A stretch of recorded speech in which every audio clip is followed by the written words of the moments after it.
नमस्कार, आदाब, सत श्री अकाल। दोस्तों, आज हम ये बात करेंगे कि हमारे अंदर पेशेंस क्यों ज़रूरी है और इस पेशेंस के क्या फ़ायदे हैं। एक्चुअली ये हमारे मोटिवेशनल सीरीज़ का ये मुझे लगता है दूसरा या तीसरा वीडियो है और आप लोगों का प्यार मुझे मिल रहा है। कई कॉल्स भी हमारे पास आए हैं। लोगों ने ये पूछा है कि मेरे अंदर पेशेंस ही नहीं है, मैं पेशेंस बहुत लूज़ कर देती हूँ या पेशेंस बहुत मैं लूज़ करती हूँ। तो पेशेंस होना आज के ज़माने में सफलता की कुंजी यही है। आप किसी भी सफल व्यक्ति को देखिएगा, पेशेंस लेवल बहुत हाई होगा उसका। पेशेंस के बारे में आपको यदि आपने ध्यान दिया होगा, साईं बाबा ने एक मंत्र दिया हुआ है, श्रद्धा और सबूरी। सबूरी मतलब पेशेंस। पेशेंस उन्होंने बहुत पहले हम लोगों को ये मंत्र दिया था, श्रद्धा और सबूरी। पेशेंस कैसे आती है? श्रद्धा से आती है। आप किसी भी चीज़ के लिए पेशेंस कब रखोगे? आप पेशेंस तभी रखोगे जब उस चीज़ के लिए आपके मन में श्रद्धा होगी। इसलिए श्रद्धा बढ़ाइए। आप जिस काम को कर रहे हैं उस काम के प्रति अपने डिवोशन को बढ़ाइए, अपनी भक्ति को बढ़ाइए, श्रद्धा को बढ़ाइए। पेशेंस आ जाएगी आपके अंदर। आपने देखा पेशेंस की इतनी कमी है, मैं यूं कहूं कि मार्केट में लोगों के पास पेशेंस है ही नहीं। आप गाड़ी से जाते हैं, आपको देखिए कोई ओवरटेक करता है, तुरंत उसको जैसे लगना है कि उड़ के पहुंच जाना है उसको। आप आराम से चल रहे हो बट वो बाइक वाला ओवरटेक करेगा, एकदम उड़ जाना है। और होता क्या है, आप देखो ये इतने जो एक्सीडेंट्स हो रहे हैं या आप जो असफल हो रहे हैं, हम ये कहें आप अपने जीवन में असफल जो हो रहे हैं, ये क्यों हो रहे हैं? Due to lack of patience. आपके अंदर पेशेंस की कमी है, सबूरी की कमी है। तो अपने पेशेंस लेवल को बढ़ाएं। लोग कहते हैं ना, मुझे बहुत गुस्सा आता है। गुस्सा आने का कारण भी यही है, क्योंकि पेशेंस कैसे बढ़ेगा? पेशेंस, पहली बात तो ये जानिए कि लोगों के अंदर पेशेंस क्यों नहीं होता है।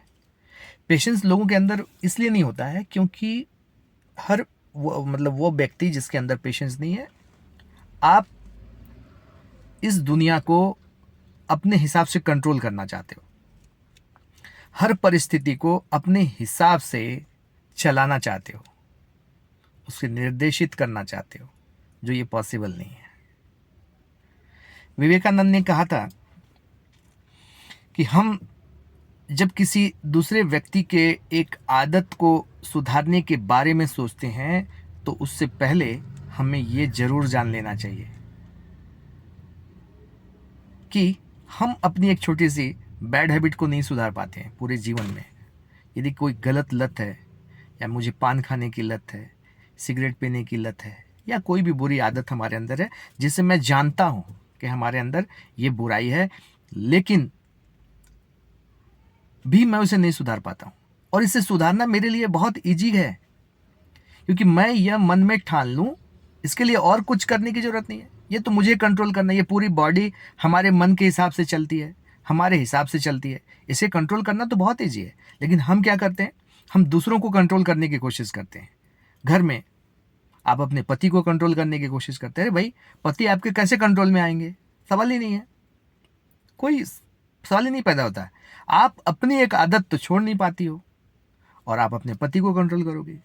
पति अपनी एक आदत तो छोड़ नहीं पाता है, पत्नी को कंट्रोल करने चलता है। आप अपने माँ को कंट्रोल करने चलते हो, बच्चों को कंट्रोल करने चलते हो। नहीं, उसके लिए आपको पेशेंस लेवल बढ़ाना पड़ेगा। तो फिर ये हो कैसे? और इतनी सारी टॉपिक पे आज बात करना मुश्किल है। आज सिर्फ हमारा जो टॉपिक होगा ये फोकस्ड होगा पेशेंस पे, सबूरी पे। तो सबसे पहले मैं जो ये कहना चाहता हूँ आप सभी लोगों से, अपने अंदर पेशेंस को बढ़ाइए और पेशेंस को बढ़ाने की प्रैक्टिस करिए। पेशेंस का मतलब ऐसा है, आपने देखा होगा कि आप एक अच्छे मैनेजर बनना चाहते हैं, या अब मैं एक कहूँ अपने जीवन के अपने जॉब में, करियर में, यदि आप एक अच्छे पद को पाना चाहते हैं, अच्छी पोजीशन हासिल करना चाहते हैं, तो आपके पास पेशेंस होना चाहिए। पेशेंस नहीं है तो आप एक वर्कर ही रह सकते हो, और वर्कर के अंदर पेशेंस नहीं होता है। वर्कर मैनेजर के अंदर पेशेंस होता है। जब आप ये देखते हो कि आपका जो टीम मेंबर है, आपका जो जूनियर है, वह गलती कर रहा है, फिर भी आप उसे गलती करने देते हो। क्यों? क्योंकि गलती करने के बाद एक एहसास भी तो होनी चाहिए। आप गलती करने से पहले ही घबराना शुरू कर देते हो, अरे ये ऐसे नहीं करो, ऐसे मत करो, ये ऐसे हो जाएगा, वो ऐसे हो जाएगा, ऐसे। अरे उसे गलती तो करने दो। क्योंकि आपने जब ये चीज़ सीखा, इस चीज़ को सीखा था, तो आपने गलती करके सीखा था। बट आप आज घबराते हो, अपने बच्चे को डांटते हो, या अपने जीवन के किसी भी मोड़ पे आप देखो, आप ये उस सिचुएशन को कंट्रोल करना चाहते हो कि वो गलती ना करे, इसलिए आप पैसेंस लूज करते हो। बिल्कुल पैसेंस मत लूज करें। कुछ चीज़ें जीवन में ऐसी हैं जो आप उन घटनाओं को घटित होने देने के बाद ही आप सीख सकते हो उसे।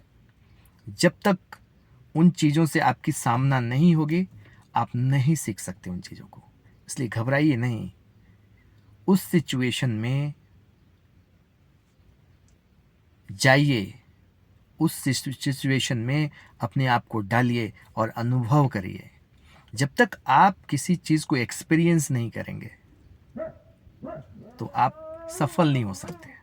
तो आपको इस बात का ध्यान देना है, और किसी भी घटना को कंट्रोल करने की कोशिश मत करिए। कंट्रोल करने की कोशिश बिल्कुल मत करिए, होने दीजिए, और एक सिचुएशन के बाद किसी को समझाइए, तो आप देखेंगे। इसलिए अपने पेशेंस लेवल को बढ़ाइए। आपको यदि कोई सामने से गाली दे रहा है तो उसकी बात को सुनिए, समझिए, लेकिन आप तुरंत जब उसको रिएक्ट कर देते हो, उस सिचुएशन को कंट्रोल करने की कोशिश करते हो, तो मामला और भी खराब हो जाता है। तो पहले उस सिचुएशन को फेस करिए, उन चीज़ों को समझिए, एक स्टेप पीछे आइए, और उन चीज़ों को समझ करके जब आप उस पर रिएक्ट करोगे, अपने दिमाग का यूज़ करिए।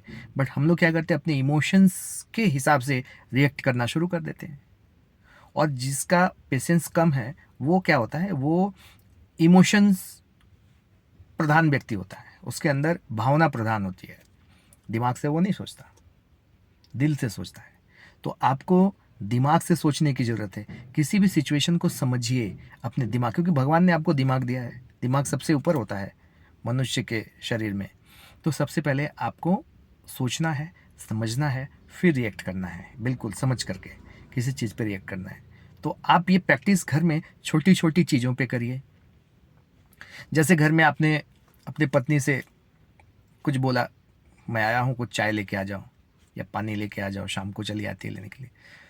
थोड़ी लेट जैसे ही हो जाती है, आप उस पर रिएक्ट करने हो तो गुस्सा होने लग जाते हो। नहीं, यहाँ पेशेंस रखना है, आपको समझना है। पहले सामने वाले को समझिए, कहीं वो बिजी होगी या कुछ काम में होगी, तो आप थोड़ा वेट करिए। तो छोटी छोटी घटनाएं जो घर में घटित होती हैं आपके इर्द गिर्द, उन चीज़ों को समझिए, और आप जब समझना शुरू कर देंगे ना किसी चीज़ को अपने दिमाग से, तो आप देखेंगे कि आपका गुस्सा भी कंट्रोल होगा और आपका पेशेंस लेवल भी बढ़ जाएगा। तो आप छोटी छोटी चीज़ों को समझने का प्रयास करिए। आपका बच्चा यदि नहीं पढ़ रहा है, आपने बोला पढ़ने के लिए, आपने उसको पटाख से लगा दिया 2 घंटा कान के नीचे, वो क्या किया, रोने लग गया, माहौल क्या हो गया, और घर में माहौल ख़राब हो गई। बाद में आपको भी पश्चाताप होता है कि हमने क्यों मारा, क्योंकि आप बच्चे को समझने का आपने प्रयास नहीं किया, बच्चे को समझा ही नहीं, वो क्यों नहीं पढ़ रहा है, क्या कारण है। तो वो आपको सॉल्व, उसके प्रॉब्लम को करना है, उस सिचुएशन को हैंडल करना है। तब आप देखेंगे कि इसके रिजल्ट भी अच्छे आएंगे, आपके जीवन में काफ़ी बदलाव हो जाएगा। आप कहीं भी देखना अपने इस जीवन में, आप या जॉब पे हो या घर पे हो, आपके घर में यदि कुछ प्रॉब्लम्स चल रहे हैं, तो आप इन चीज़ों को आप एक बार आजमा के देखिए। आपको बिल्कुल ऐसा लगेगा कि ये मैं जो ये बात बोल रहा हूँ सही बात है, और आपको इसके पॉजिटिव परिणाम आपके इस जीवन में दिखाई देंगे दोस्तों। तो श्रद्धा और सबूरी, ये जो मंत्र है, भक्ति, किसी भी चीज़ से प्यार करिए, अपने काम के प्रति प्यार करिए, अपने ड्यूटी को प्यार करिए, हर चीज़ को प्यार करिए, श्रद्धा लाइए, डिवोशन लाइए, तो आपका पेशेंस लेवल अपने आप बढ़ जाएगा। मिलते हैं दोस्तों अगली वीडियो में। किसी अच्छे टॉपिक के साथ। तब तक के लिए जय हिंद, जय भारत।